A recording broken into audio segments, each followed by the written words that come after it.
Excess pressure near curved liquid surface. तो सबसे पहले कर्वनेस कहाँ से आता है? तो देखिए ये है सॉलिड की सतह और यहाँ है लिक्विड,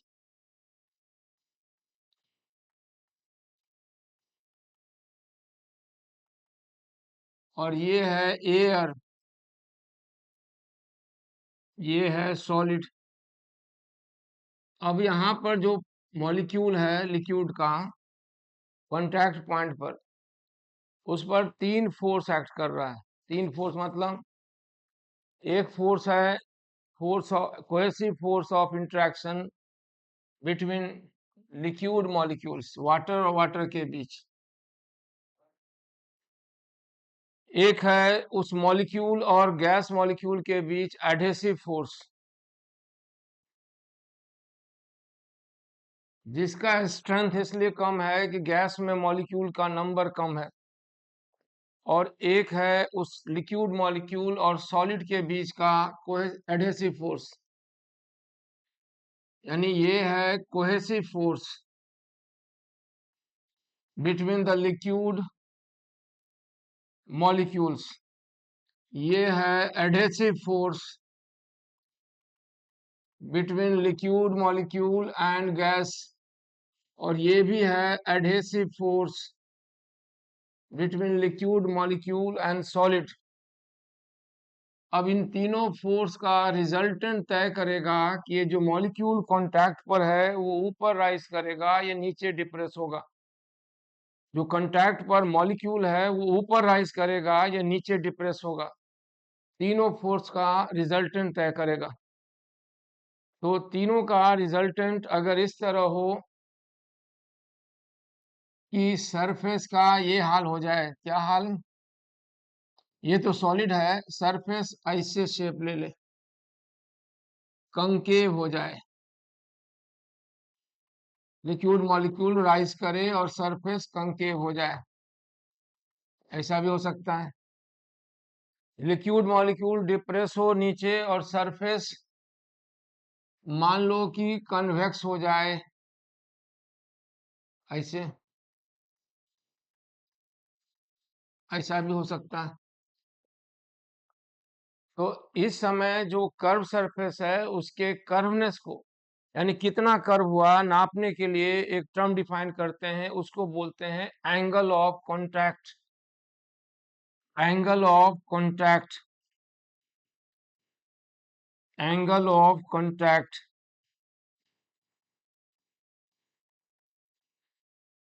अभी ये कौन सा एंगल है? तो एंगल मेड बाय किसके द्वारा? टेंजेंट। कहां पर drawn? Drawn at the contact point. The angle made by tangent, angle made by tangent drawn. Draw कहाँ किए हैं? Drawn at the contact point. सोचते चलिएगा, खाली लिख देखिएगा नहीं। जहां पर सॉलिड लिक्विड का कांटेक्ट है उस कांटेक्ट पर टेंजेंट ड्रॉ करें। तो ये टेंजेंट हम ड्रॉ किए, ये देखिए टेंजेंट, यहां पर टेंजेंट ड्रॉ किए तो ये है टेंजेंट। तो angle made by the tangent drawn at the contact point. अब एंगल वहां दो दो दिखाई दे रहा है, किसके साथ? तो with the solid surface, with the solid surface, with the solid surface. अब सॉलिड सरफेस और इस टेंजेंट के बीच अगर ध्यान दीजिए तो एक्यूट एंगल ये भी है और ऑब्ट्यूज एंगल ये भी है। तो कौन वाला एंगल? तो angle made by tangent drawn at the contact point with the solid surface inside the liquid, inside the liquid, liquid के अंदर, यानी ये वाला एंगल, ये वाला और ये वाला एंगल, इसी एंगल को कहते हैं angle of contract, is called angle of contract. इन्हीं को हम एंगल ऑफ कॉन्ट्रैक्ट कहते हैं। कुछ समझे? The angle made by tangent drawn at the contact point with the solid surface inside the liquid is called angle of contact। Liquid के अंदर ठोस सतह के साथ जो कोण बनता है उसे हम लोग एंगल ऑफ कॉन्टैक्ट कहते हैं। अगर angle of contact acute angle है less than 90, the surface is concave, आप देख रहे हैं सरफेस इज कॉन्केव, और अगर angle of contact obtuse angle है तो सरफेस इज कॉन्वेक्स, ये भी आप देख रहे हैं। अगर थीटा लेस देन 90 है the surface is convex concave, और मोर देन 90 है देन सरफेस इज कॉन्वेक्स। तो ये डिपेंड करता है नेचर ऑफ द लिक्विड पर, नेचर ऑफ द सॉलिड पर। जैसे वाटर और ग्लास का कॉन्टैक्ट कॉन्केव सरफेस है, मरकरी और ग्लास का कॉन्टैक्ट कॉन्वेक्स सरफेस है, इसलिए ये कॉन्केव या कन्वेक्स होगा, it depends upon nature of the surface. अब आगे जहां सरफेस कर्व हो जाता है, इस वजह से हो या किसी भी वजह से, वहां पर सरफेस टेंशन फोर्स का इफेक्ट पड़ता है, उसको देखना है। और इफेक्ट ये पड़ता है कि कर्व लिक्विड सरफेस के पास सरफेस टेंशन के फोर्स के कारण एटमॉस्फेरिक प्रेशर अपने नॉर्मल वैल्यू से बढ़ सकता है या घट जाता है। इस एक्स्ट्रा जो बढ़ना या घटना है इसी को हम एक्सेस प्रेशर कहते हैं। तो देखते हैं एक्सेस प्रेशर।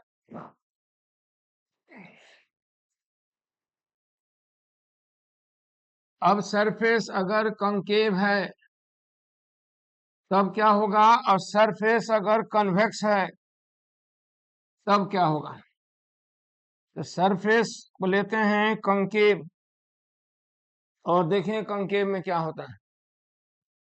अगर मान लो सरफेस कॉन्केव है, ये लिक्विड की सतह है, यहाँ लिक्विड दिखाई दे रहा है, तो इस पॉइंट पर टेंजेंट डायरेक्शन में ये फोर्स हुआ, और इसका कंपोनेंट हॉरिजॉन्टली और वर्टिकली, ये हो गया T cos theta, T cos theta और 2t साइन थीटा, ये लगेगा ऊपर। तो कंकेव सरफेस के नजदीक प्रेशर घट जाएगा, एटमॉस्फेरिक प्रेशर फोर्स नीचे, और ये सरफेस टेंशन का फोर्स ऊपर की तरफ। यही कंकेव सरफेस अगर ट्यूब के अंदर हो, देखिए ट्यूब के अंदर, ये ग्लास ट्यूब के अंदर लिक्विड सतह है, तो कंकेव ऐसे हो गया, यहाँ है लिक्विड। अब ये सरकमफेरेंस हुआ, तो लास्ट ये कॉन्टैक्ट पार्टिकल पर फोर्स लग रहा है इस तरह, और ये है एंगल ऑफ कॉन्टैक्ट, और ये दोनों बराबर हुआ। तो इसका एक्सियल लाइन में ऊपर की तरफ कंपोनेंट हुआ टी कॉस थीटा, यहाँ भी टी कॉस थीटा, और एज़िमुथल डायरेक्शन में टी साइन थीटा। इसमें टी साइन थीटा पूरे सरकमफ्रेंस पर चारों तरफ बैलेंस हुआ, और टी कॉस थीटा ऐड हुआ पूरे सरकमफ्रेंस पर, और ऐड होकर रिजल्टेंट फोर्स ऊपर की तरफ लगा। फोर्स ऑफ ग्रेविटी नीचे होगा भाई, फोर्स ऑफ ग्रेविटी नीचे। ये जो अपवर्ड फोर्स लग रहा है इसके कारण यहाँ पर atmospheric pressure force P not से थोड़ा कम हो जाता है, ये सरफेस टेंशन की वजह से, इसी को हम एक्सेस प्रेशर कहते हैं। और इसी की जगह अगर सरफेस कॉन्वेक्स होगा तो वहां पर प्रेशर फोर्स बढ़ जाएगा, क्योंकि liquid surface behaves like a stressed membrane. जैसे सरफेस इस तरह से मरकरी में होता है, यहाँ पर टेंशन फोर्स ये इस तरह, इसका ये कंपोनेंट कैंसिल और ये कंपोनेंट इस पर नीचे लगेगा, जो लिक्विड कॉलम को डाउनवर्ड पुश करेगा, यानी एटमॉस्फेरिक प्रेशर फोर्स के साथ ऐड हो जाएगा ये इसका प्रेशर। यहाँ लिक्विड के अंदर प्रेशर जो होगा वो P naught plus delta P होगा। That delta P is due to surface tension force और pressure generated by the surface tension force on the boundary और द आउटर सरफेस। और यहाँ पर प्रेशर घट जाएगा P naught minus delta P, इसी को एक्सेस प्रेशर कहते हैं। अब हम लोग को देखना है excess pressure inside drop, drop जिसमें लिक्विड भरा हुआ। ड्रॉप के बारे में देखिए, ड्रॉप के अंदर, ड्रॉप की बाहरी सतह कन्वेक्स है, तो सोचिए इसके अंदर पानी है तो बाहर भी तो एयर है, बाहर अगर एटमॉस्फेरिक प्रेशर है तो अंदर भी तो होगा।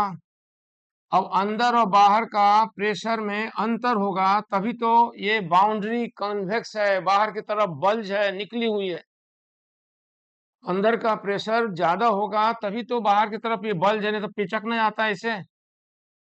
एटमॉस्फेरिक प्रेशर बड़ा होता तो पिचक जाता है चारों तरफ से। तो ये स्फेरिकल है, इसलिए अंदर का प्रेशर ज्यादा होगा। अब कैसे निकालेंगे अंदर का ज्यादा प्रेशर? ये आर रेडियस का वाटर ड्रॉप या लिक्विड ड्रॉप है भरा हुआ। आप इस तरह भी सोचिए कि बाहर से खड़े होकर देखिए तो वो जो स्फेरिकल सरफेस है उसका सरफेस बल्ज है, निकला हुआ।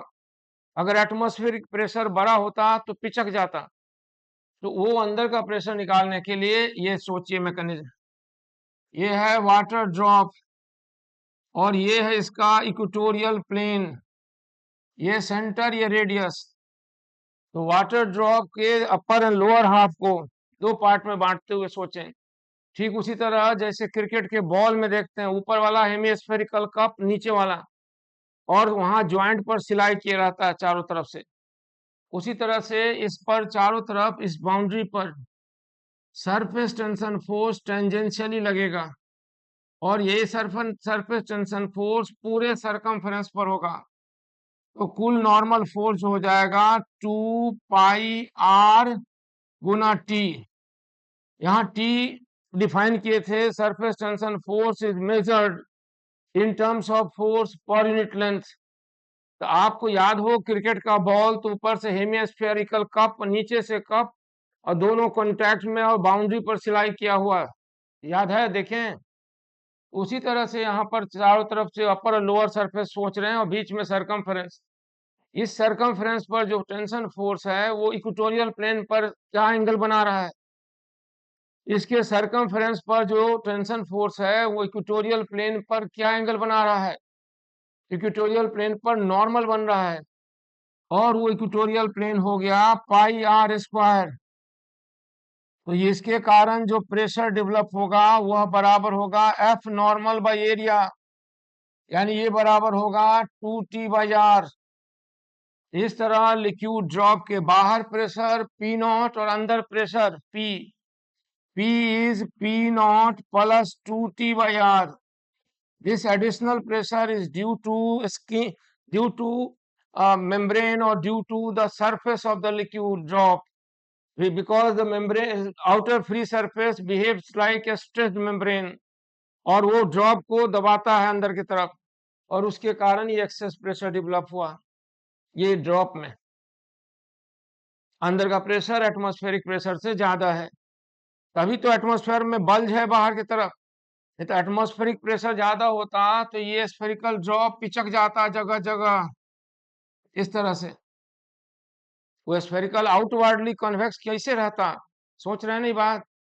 इसीलिए इसमें प्रेशर ऐसा हो गया। अब बबल के बारे में सोचना है। बबल भी दो तरह का, वाटर टैंक के अंदर बबल बनता है सो अलग, और हवा में जो बबल बनता है सो अलग।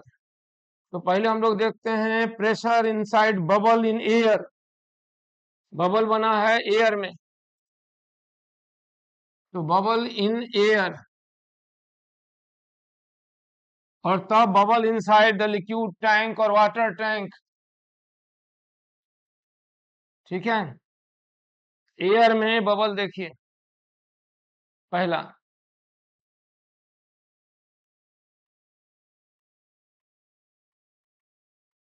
हवा में जो बबल होगा इसमें दो फ्री सरफेस होगा, और आइडियली थिन फिल्म है इसलिए हम इनर रेडियस और आउटर रेडियस को सेम मान लेते हैं। लेकिन यहाँ पर इसके अंदर लिक्विड है और इसके दो फ्री सरफेस हैं। अंदर से देखें तो सरफेस कॉन्केव है, बाहर से देखें तो कन्वेक्स है। इसका इक्वेटोरियल प्लेन इस तरह सोचिए, तो इस पर surface tension force inner surface का भी है और आउटर सरफेस का भी। इस तरह यहाँ सरफेस टेंशन फोर्स, ये आउटर सरफेस बराबर होगा 2 multiplied by 2 pi r t। आप सोच सकते हैं रेडियस अलग अलग क्यों नहीं ले रहे हैं इनर बाउंड्री आउटर की, वो थिन फिल्म होता है एयर बबल में, इसलिए इनर आउटर को स्मॉल डिफरेंस है। अब cross sectional area equatorial plane है πr², तो additional pressure inside the air bubble is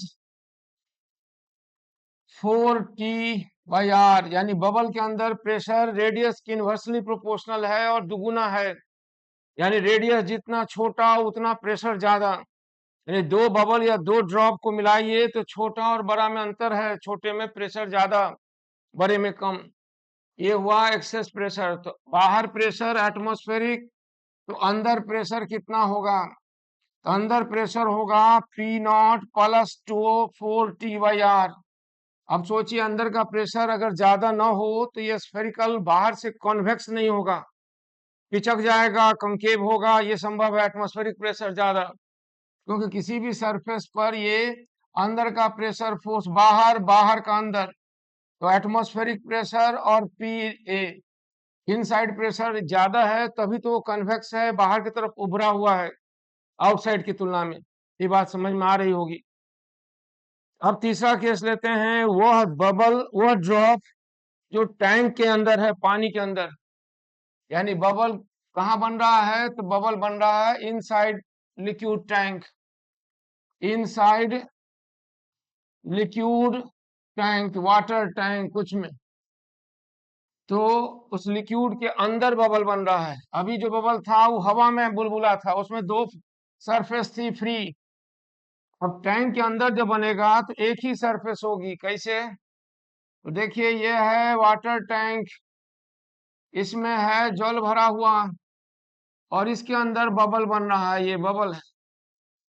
तो बताइए अंदर बबल के अंदर एयर है या गैस है, तो इसमें सतह कितनी हुई, एक ही ना फ्री सरफेस हुआ, इसलिए इसके अंदर एक्सेस प्रेशर जो होगा वह बराबर होगा 2t/r।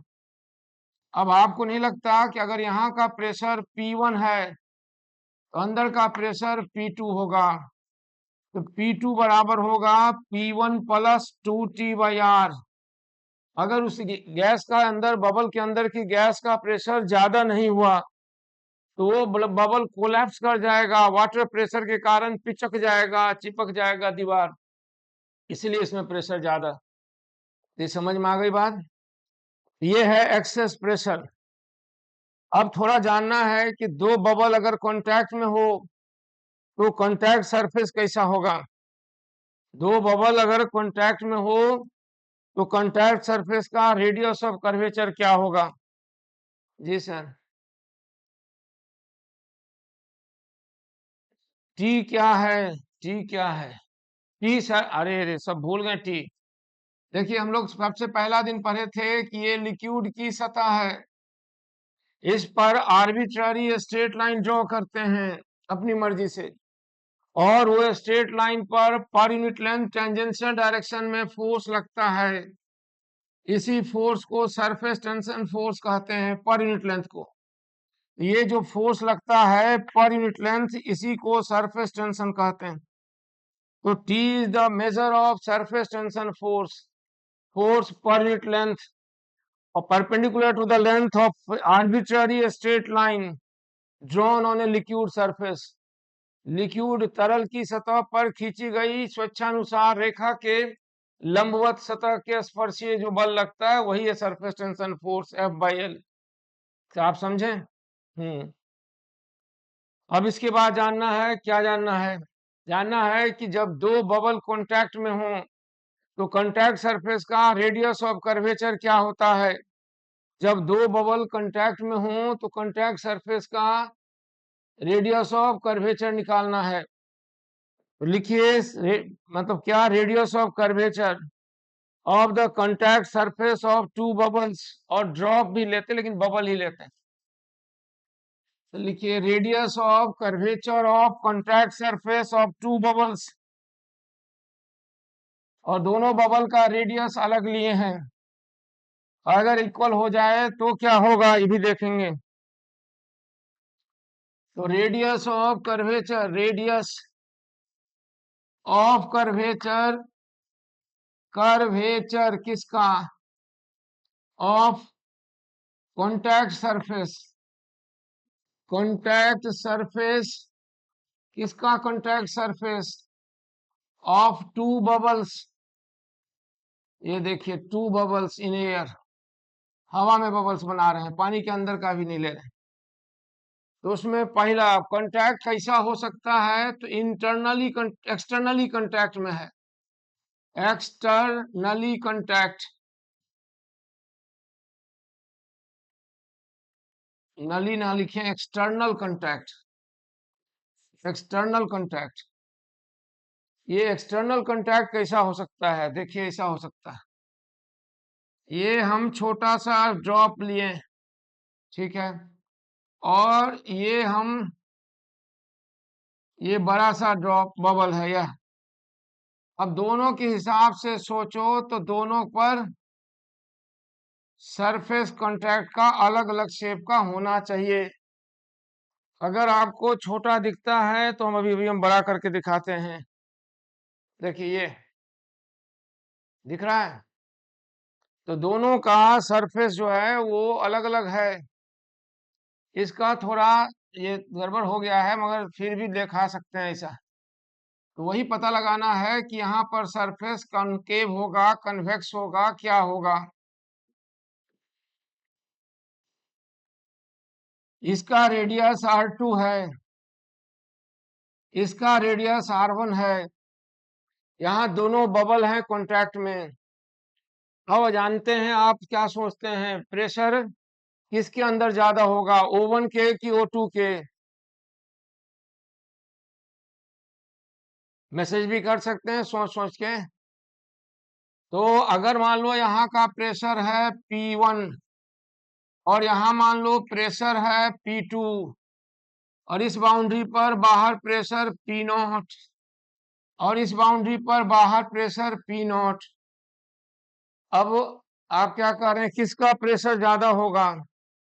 दो सबका एटमॉस्फेरिक प्रेशर सेम है, तो आंसर है वन का। वन का मतलब स्मॉलर बॉडी बबल का, क्योंकि एक्सेस प्रेशर था 4T/R।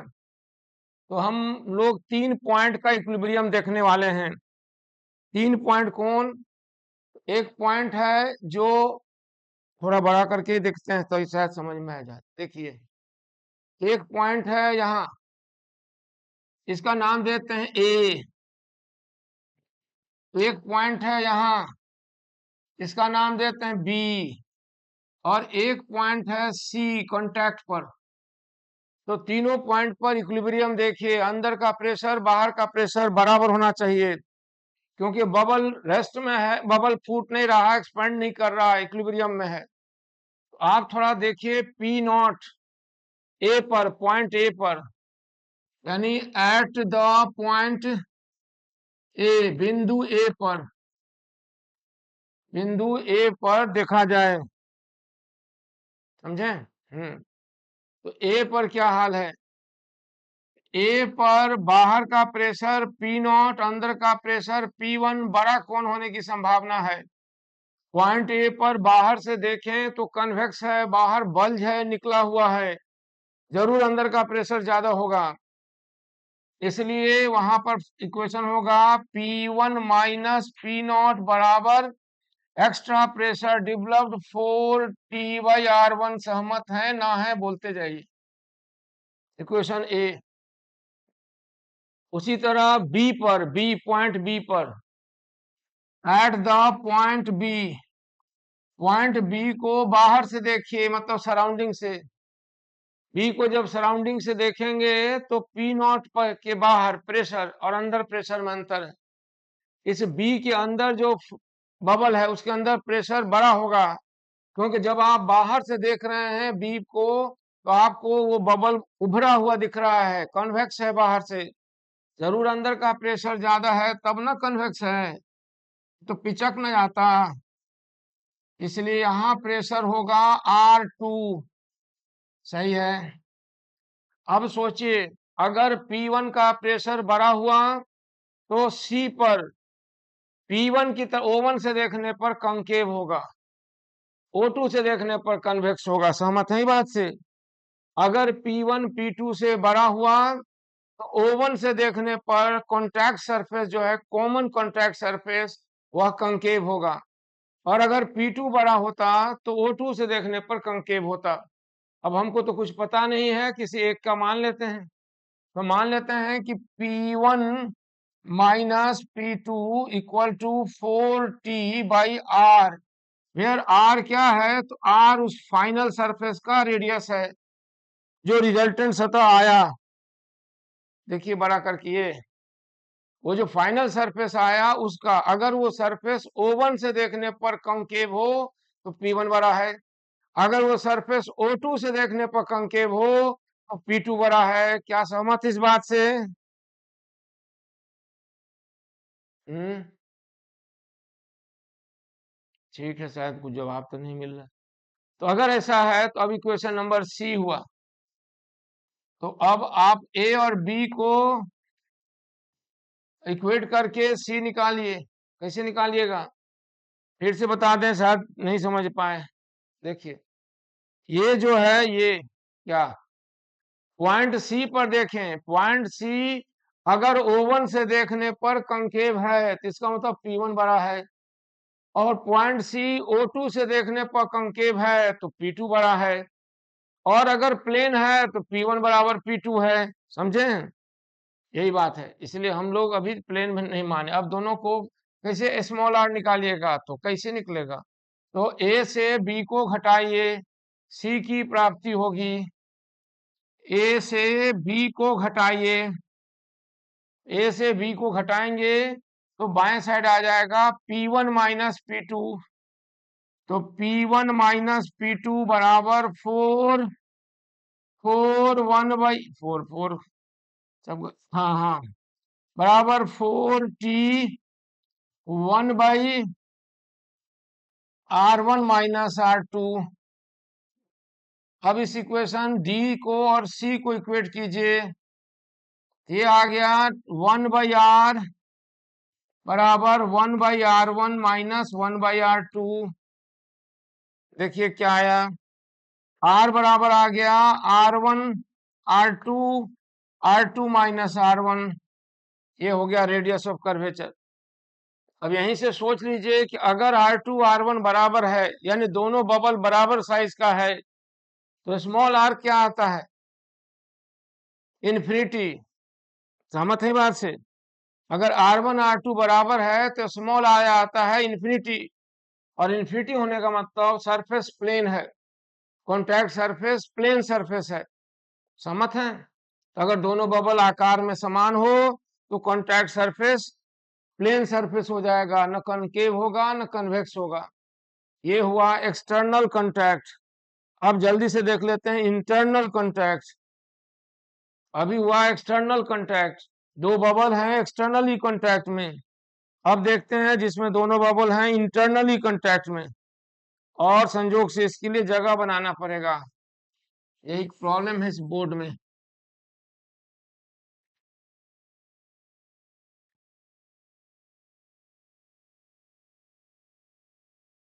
एक्सटर्नल कॉन्टैक्ट हो गया, अब इंटरनली कॉन्टैक्ट में है। Internal contract.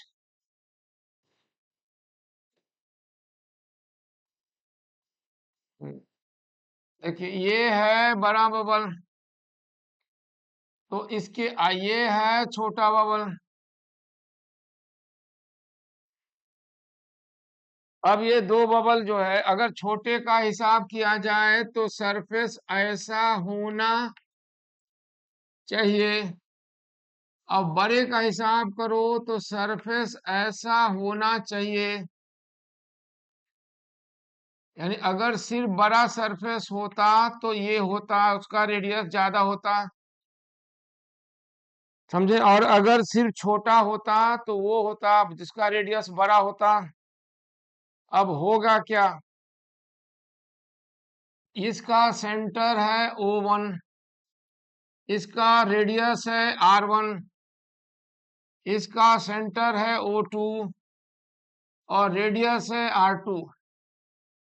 अब हमें फाइनल बबल का जो ज्वाइंट कॉमन एरिया है उसका शेप तय करना है। याद रहे इधर का प्रेशर P0 है, याद यह भी रहे कि इधर का पॉइंट पर एक साइड प्रेशर P1 है और एक साइड प्रेशर P2 है, और यहाँ पर प्रेशर बाहर P0 है। यानी हमने एक पॉइंट माना A, दूसरा पॉइंट माना B और तीसरा मानने जा रहे हैं C। तो सबसे पहले पॉइंट A पर ध्यान दिया जाए, A पर। तो पॉइंट ए पर क्या है, बाएं है P0, अंदर है P2 और बाहर से देखने पर सरफेस कॉन्वेक्स है, यानी डेफिनेटली P2 बड़ा होगा। सहमत होंगे इस बात से कि नहीं। पॉइंट ए पर देखें तो अंदर है P2, बाहर है P0, तो P2 जरूर बड़ा होगा। इसलिए हम पॉइंट ए पर इक्विलिब्रियम के लिए लिख सकते हैं P2 माइनस P0 बराबर 4T/R2। आप भी सहमत हैं तो ठीक, नहीं तो चले आगे बढ़े। आगे आप नहीं बढ़े मतलब हम आप रुकेंगे, बढ़ेंगे नहीं, उल्टा हो गया। एट पॉइंट बी, अब बी पर थोड़ा थोड़ा सोचिए, O2 से देखने पर बी का सरफेस कॉन्वेक्स है या कॉन्केव है। व्यू पॉइंट बी पर O2 से अगर देखें, कहीं O2 किधर है, देखिए O2 किधर है, O2 से देखें पॉइंट बी पर अगर O2 से देखें तो सरफेस बी जो है कॉन्वेक्स है, बाहर उभरा हुआ है अंदर की तरफ। तो आपकी क्या सोच है, P1 बड़ा कि P2। पॉइंट बी पर देख रहे हैं सरफेस O2 के तरफ से तो कॉन्वेक्स है, तो P1 बड़ा होगा कि P2। तो eight B P1 minus P2 बराबर 4T/R1। देखिए क्या आंसर आ रहा है। पॉइंट बी पर O2 से देखने पर कन्वेक्स है तो P1 का प्रेशर बड़ा होगा, इसलिए तो उभरा हुआ है, तो पिचक नहीं आता। ये हुआ इक्वेशन नंबर बी, ये है इक्वेशन नंबर बी। अब अंतिम point C, C is the final surface radius, जो अंततोगत्वा हुआ है पता नहीं। देखने से सी अगर हमें कन्वेक्स लगता है सराउंडिंग से देखने पर, तो जरूर P1 बड़ा है P0 से। तो एट सी P1 माइनस P0 बोलो तो 4T/ वो नया रेडियस जो हमें पता नहीं था। अब कैसे रिलेट कीजिएगा, थोड़ा थोड़ा दिमाग लगाइए, हम भी लगाते हैं दिमाग। हमको तो दिख रहा है अगर ए और बी को जोड़ा जाए तो सी की प्राप्ति हो सकती है। पॉइंट ए और बी को यदि ऐड करें तो सी मिलेगा, मिलेगा कि नहीं। ए और बी को ऐड करिए तो इक्वेशन ए और इक्वेशन बी के एडिशन से प्राप्ति हुई इतना, नहीं हुई, हुई 4T/R1 प्लस 4T/R2। अब है ये इक्वेशन नंबर बी, अब नहीं बी नहीं डी, ये डी है, डी इक्वेशन नंबर डी। तो डी और सी को क्या करें, इक्वेट कर दें, तो आर बराबर आ जाएगा R1/R2 divided by R1 plus R2। ये हो गया फाइनल रेडियस ऑफ कर्वेचर। सहमति है। ये हुआ final radius of curvature of the surface, contact surface.